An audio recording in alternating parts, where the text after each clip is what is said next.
നിലവിൽ നമ്മൾ ഈ കാണുന്ന ദൃശ്യം പനമക്കമ്പള്ളി ശാസ്താവ് ഇപ്പോൾ പാറമേക്കാവ് ഭഗവതിയുടെ മുന്നിൽ എത്തി നിൽക്കുന്ന കാഴ്ചയാണ് കാണുന്നത്. ഇപ്പോൾ പഞ്ചവാദ്യം നടക്കുന്നുണ്ട്. പഞ്ചവാദ്യം കഴിഞ്ഞാൽ ഉടൻ തന്നെ പാണ്ടിയിലേക്ക് മാറും. അവിടെ നിന്നും ഈ കാണുന്ന കിഴക്കേ ഗോപുര നടവഴി ഉള്ളിലേക്ക് വടക്കുന്നാഥന്റെ സന്നിധിയിലേക്ക് പോകും. നിലവിൽ ഈ തിടമ്പേറ്റിയിട്ടുള്ള ആനയുടെ, നേരത്തെ നമ്മൾ തെച്ചിക്കോട്ടുകാവ് രാമചന്ദ്രനെ കണ്ടു, ഇപ്പോൾ തിടമ്പേറ്റിയിട്ടുള്ള ആനയുടെ വിശേഷങ്ങൾ കൂടി അറിയാം. നമ്മുടെ ഈ പനമക്കമ്പള്ളി ശാസ്താവിന്റെ തിടമ്പേറ്റിയിട്ടുള്ള ആനയുടെ തിടമ്പേറ്റിയ ആനയുടെ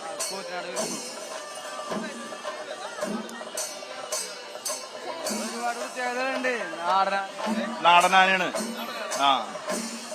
ഈ കൂറ്റനാട് വിഷ്ണു എന്ന് പറയുന്ന ആനയാണ് ഈ പനമക്കമ്പള്ളി ശാസ്താവിന്റെ തിടമ്പേറ്റിയിട്ടുള്ളത്. നാടനാന എന്ന വിശേഷണം കൂടി അതിനുണ്ട്. നിലവിൽ 3 ആനകൾ ഇങ്ങനെ നിരന്നു നിൽക്കുന്നുണ്ട്. അതിൽ കൂറ്റനാട് വിഷ്ണു പനമക്കമ്പള്ളി ശാസ്താവിന്റെ തിടമ്പേറ്റിയിരിക്കുന്നു. പാറമേക്കാവ് ഭഗവതിക്ക് മുന്നിൽ വന്നു നിൽക്കുന്നു. പഞ്ചവാദ്യം നടക്കുന്നു. അത് പാണ്ടിയിലേക്ക് മാറും. പാണ്ടിയിലേക്ക് മാറി കിഴക്കേ ഗോപുരം വഴി വടക്കുന്നാഥന്റെ സന്നിധിയിലേക്ക് എത്തും.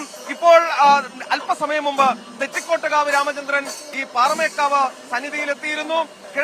ഇവിടെ പഞ്ചവാദ്യമടക്കം നടന്നു. പിന്നീട് പാണ്ടിമേളത്തിന്റെ അകമ്പടിയോടെ കിഴക്കേ ഗോപുരം വഴി വടക്കുന്നാഥന്റെ സന്നിധിയിലേക്ക് പോവുകയും ചെയ്തു. ഇനി നടക്കാൻ പോകുന്നതാണ് ഈ പനമക്കമ്പള്ളി ശാസ്താവിന്റെ യാത്ര. ഏറ്റവും പ്രധാനപ്പെട്ട കാര്യം, നമ്മൾ കാത്തിരിക്കുന്ന ഏറ്റവും പ്രധാനപ്പെട്ട ചടങ്ങ് എന്ന് പറയുന്നത് ഇനി നടക്കാൻ പോകുന്ന ഇലഞ്ഞിത്തറ മേളമാണ്.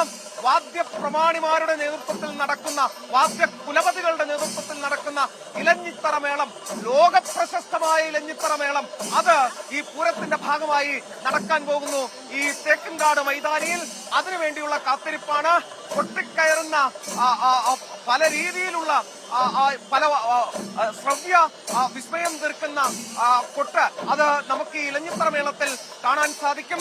പിന്നാലെ വരാൻ പോകുന്നതാണ് കുടമാറ്റം എന്ന് പറയുന്നത്. നമ്മൾ വലിയ പ്രതീക്ഷയോടെ കാത്തിരിക്കുന്ന പൂരപ്രേമികൾ വളരെ വലിയ പ്രതീക്ഷയോടെ കാത്തിരിക്കുന്നതാണ് കുടമാറ്റം. 1 മണിക്കൂറായി കുടമാറ്റം ചുരുക്കിയിട്ടുണ്ട്. പക്ഷേ 1 മണിക്കൂർ കൊണ്ട് പാറമേക്കാവും തിരുവമ്പാടിയും കാട്ടാൻ പോകുന്ന വിസ്മയം, വർണ്ണ വിസ്മയം എന്താണെന്ന് ഇപ്പോൾ പറഞ്ഞറിയിക്കാൻ സാധിക്കില്ല. നമ്മൾ അവരുടെ ഓരോ ദേവസ്വങ്ങളുടെയും ഈ കുടമാറ്റവുമായി ബന്ധപ്പെട്ട ചമയങ്ങൾ അലങ്കരിക്കുന്ന സ്ഥലങ്ങളിലേക്ക് പോയിരുന്നു. സർപ്രൈസുകളുടെ ഒരു ഘോഷയാത്ര തന്നെ ഈ പൂരത്തിന് അവർ കരുതി വെച്ചിട്ടുണ്ട്. ഈ കുടമാറ്റത്തിന് 1 മണിക്കൂർ എന്ന് പറയുന്നത് നമുക്ക് 1 വർഷക്കാലം ഓർത്തുവെക്കാനുള്ള വർണ്ണവിസ്മയം തീർക്കുന്ന കാഴ്ചയായിരിക്കുമെന്ന കാര്യത്തിൽ ഒരു സംശയവും വേണ്ട. പൂരങ്ങളുടെ പൂരം പൊട്ടിക്കയറുകയാണ്. ഉച്ചി പൊള്ളുന്ന വെയിലുണ്ട് സ്കേയൻ. പക്ഷേ അതെല്ലാം അവഗണിച്ച് പൂരപ്രേമികൾ തേക്കിൻകാട് മൈതാനിയിലേക്ക് ഒഴുകിയെത്തിക്കൊണ്ടിരിക്കുകയാണ്. ശ്രീകാന്താണ് വിവരങ്ങൾ നൽകിയത്. നമുക്കപ്പോൾ സുർജിത്ത് അയ്യപ്പത്ത് കൂടി ചേരുകയാണ്. മേളം നിഖിൽ പ്രമേഷാണ് നമുക്കൊപ്പം ചേരുക. നിഖിൽ ഇപ്പോൾ എവിടെയാണ് നിൽക്കുന്നത്? എന്തായാലും പൂരാവേശം പടരുന്നു, വൈറലാകുന്നു, ജനങ്ങളത് ഏറ്റെടുക്കുന്നു. നമ്മുടെ പ്രിയപ്പെട്ട ലോകമെമ്പാടുമുള്ള പ്രേക്ഷകരും അത് ഏറ്റെടുക്കുന്നു എന്നുള്ള സന്തോഷമുള്ള കാര്യമാണ്. വിവരങ്ങൾ പറയൂ.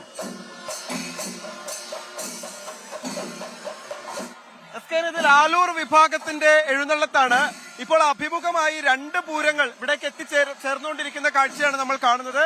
എന്റെ പുറകിൽ കാണുന്നത് ലാലൂര്, തൊട്ടപ്പുറത്ത് കാരമുക്ക് വിഭാഗം കടന്നു വരുന്നുണ്ട്. 2 വിഭാഗവും ഈ ശ്രീമൂല സ്ഥാനത്തേക്ക് എത്തിച്ചേരുകയും ഈ പടിഞ്ഞാറ് നടയിലൂടെ അകത്തേക്ക് പ്രവേശിക്കുകയും ചെയ്യും. ഇപ്പൊ ഇതിന്റെ തൊട്ട് പുറകിലേക്ക് നമ്മൾ പോകുമ്പോൾ ഇപ്പോൾ ഈ ആനകൾ കടന്നുപോയി. ഈ ലാലൂർ വിഭാഗം കടന്നുപോയ ശേഷമാണെങ്കിൽ അതിന്റെ പുറകിൽ മറ്റൊരു വിഭാഗം കൂടി ഇവിടേക്ക് എത്തിച്ചേരുന്നുണ്ട്. എന്തായാലും അഭൂതപൂർവമായ ജനങ്ങളുടെ പങ്കാളിത്തമാണ് നമുക്ക് കാണാൻ കഴിയുന്നത്. 2 അഭിമുഖമായി 2 വിഭാഗങ്ങൾ, ലാലൂരും അതോടൊപ്പം തന്നെ കാരമുക്കും ഇപ്പോൾ പടിഞ്ഞാറ് നടയിലേക്ക് എത്തുന്നു. ഇനി അല്പസമയത്തിനകം എല്ലാവരും കാത്തിരിക്കുന്ന ഒരു അപൂർവ നിമിഷമുണ്ട് സ്കേൻ. തെച്ചിക്കോട്ട് രാമചന്ദ്രൻ എന്ന ഒരുപക്ഷെ ലോകത്ത് തന്നെ ഏറ്റവും കൂടുതൽ ആരാധകരുള്ള, ഫാൻസുള്ള ആന ഈ പൂര ദിവസം ആദ്യം തെക്കേ ഗോപുര നടയിൽ നിന്ന് പുറത്തോട്ട് വരുന്നുണ്ട്. അതൊരു മനോഹരമായിട്ടുള്ള കാഴ്ചയാണ്. അത് കാണുന്നതിന് വേണ്ടിയിട്ട് ഒരുപക്ഷെ ഒരുപാടധികം ആളുകൾ കാത്തിരിക്കുന്നുണ്ടാകും.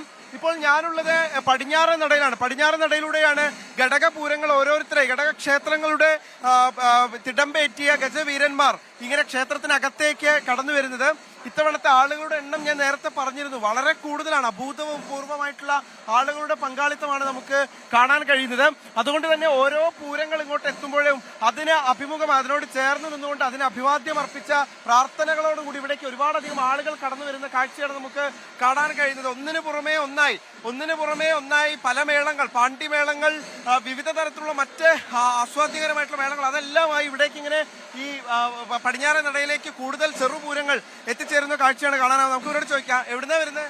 ഇവിടെ മനക്കുടിയാണ്. ഇവിടെ തന്നെ ഇവിടുത്തെ ആൾക്കാർ തന്നെയാണ്. എങ്ങനെയുണ്ട് ഇപ്രാവശ്യം? എന്താ ഒരു വ്യത്യസ്തത? ഇപ്രാവശ്യം അടിപൊളിയായിട്ടുണ്ട് എല്ലാ വട്ടത്തേക്കാളും.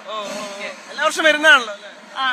വരും. അപ്പൊ ഇതാണ് എല്ലാവരും പറയുന്ന ഒരു അഭിപ്രായം, അതാണ് സ്കേൻ. അതായത് കഴിഞ്ഞ തവണത്തേക്കാളൊക്കെ ഇത്തവണ അല്പം കൂടെ ഭംഗിയായിട്ടുണ്ട് എന്ന് പറയുന്നുണ്ട്. അപ്പൊ അടുത്ത ഘടക ക്ഷേത്രങ്ങൾ, അയ്യന്തോള്, അങ്ങനെ വിവിധ ഘടക ക്ഷേത്രങ്ങളുടെ പൂരങ്ങൾ ഇതാ ഇവിടേക്ക് കടന്നു വന്നുകൊണ്ടിരിക്കുകയാണ്. ഓരോ പൂരം വരുമ്പോഴും ആയിരക്കണക്കിന് മനുഷ്യർ കൂടിയാണ് ഇവിടേക്ക് എത്തിച്ചേരുന്നത്. അതുകൊണ്ട് തന്നെ ഏറ്റവും മികച്ച, സമീപകാലത്തൊന്നും കണ്ടിട്ടില്ലാത്ത വിധമുള്ള ഒരു ഗംഭീര പൂരത്തിന് സാക്ഷ്യം വഹിച്ചുകൊണ്ടിരിക്കുകയാണ് SKN 24 ടീം ഒന്നടങ്കം ഇവിടെ.